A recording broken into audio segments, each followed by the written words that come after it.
বুখারী শরীফের মধ্যে স্পষ্ট হাদিস আসছে, এক লোক 99 জন মানুষ খুন করছে, আপনারা ভালো করে জানেন। হঠাৎ তার মনে হয়েছে আমি একটু মাফ চাওয়া দরকার, যেই কাম করছি কামটা তো বেশি ভালো না, একটু মাফ চাওয়া দরকার। এবার ক্ষমা চাওয়ার জন্য বনি ইসরাইলের একজন আলেমের কাছে গেছে, যায়া এই কথা বলছে যে দেখেন আমি কিন্তু 99 জন মানুষ মারছি, আমাকে আল্লাহ কোনোভাবে ক্ষমা করবেন কিনা। ওই আলেম কয় সীমানা ছাড়ো, সীমানা ছাড়ো, 99 জন মানুষ মারছো, আবার আমার কাছে বাহাদুরির সুরে কইতাছো তোমার আল্লাহ মাফ করবো, কে মাফ করার আর জায়গা নাই। তো লোকটা চিন্তা করছে সব যখন মাইরে হইলেছে আর তোমার রাইখা লাভ কি। এবার তিনি ওই আলেমকেও হত্যা করলেন। হত্যা করার পরে তার হৃদয়ে সবচেয়ে বেশি যেই জিনিসটা কাজ করছে, এখন তার ভিতরে একটা অস্থিরতা শুরু হয়ে গেছে। অস্থিরতাটা হলো যে একজন আলেমকে আমি মাইরা ফেললাম, আমি করলাম কি। এই অনুশোচনার কারণে সে কোনো দিক বেদিক দেখতেছে না, দৌড়াইতেছে। এমন সময় তার সামনে একজন মানুষ পড়লো, জিজ্ঞেস করলো তুমি এরকম হতাশ অবস্থায় কেন দৌড়াও। লোকটা সঙ্গে সঙ্গে বলল ভাই আমি তো এই কাজগুলি করছি, আমার তো ক্ষমার দরকার। তিনি বলে দিল তোমার এখান থেকে 500 গজ দূরেই একজন বুজুর্গ আলেম আছে, ওনার কাছে যাও, ওনার হাত ধরে তুমি তওবা করো, আমার বিশ্বাস আল্লাহ তোমাকে মাফ করে দিবেন। এই কথাটা বলার পরে এই জায়গাটা আপনার বুঝার বিষয়, এই জায়গা থেকে তিনি রওনা করলেন মনে করেন 500 মিটার।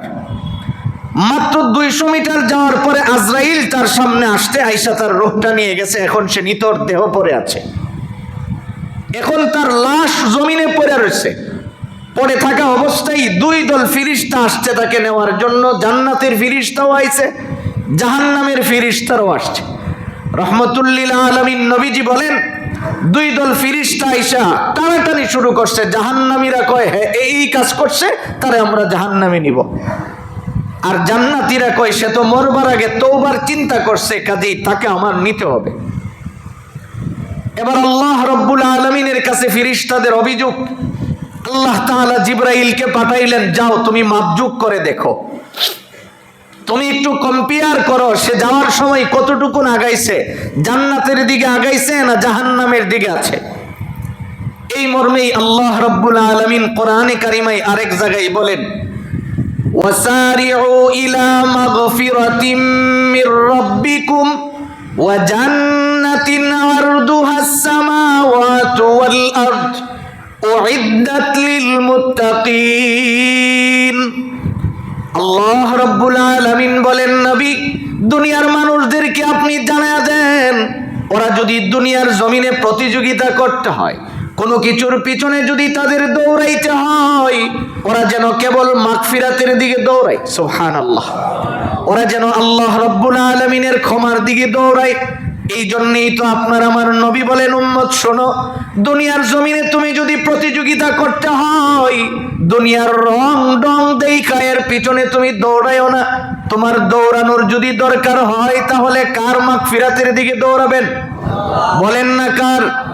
এই মর্মে আল্লাহ কয় ইয়া আইয়ুহাল্লাযীনা আমানু তুবু ইলাল্লাহ। আল্লাহ তাআলা কয় হে ঈমানওয়ালারা, যারা নিজেকে ঈমানওয়ালা দাবি করো, আল্লাহ কয় ইয়া আইয়ুহাল্লাযীনা আমানু, হে ঈমানওয়ালারা। মুফতি শফি রহমতুল্লাহ আলাইহি বলেন রব যেন বলতেছে হে আমার আপনজনেরা, শোনো তোমাদের গুনাহ হয়ে গেছে, কোনো অসুবিধা নাই, এবার তুমি তওবার দিকে দৌড়াও, কারণ তওবা করবা কার কাছে? আল্লাহর কাছে, যে রব আপনি আমারে মাফ করে দেন। এবার বুখারীর হাদিসের মধ্যে আসছে রাসূল কয় দেখো না, এবার ফেরেশতা আয়েশা মাপজোক করতেছে, আল্লাহ জমিনকে হুকুম করে দিছে এই জান্নাতের জমিন তুই 300 মিটার লম্বা হয়ে যা, যেন সে বুঝে যে তুই জান্নাতের দিকে লোকটা একটু বেশি আগাইছে। সুবহানাল্লাহ।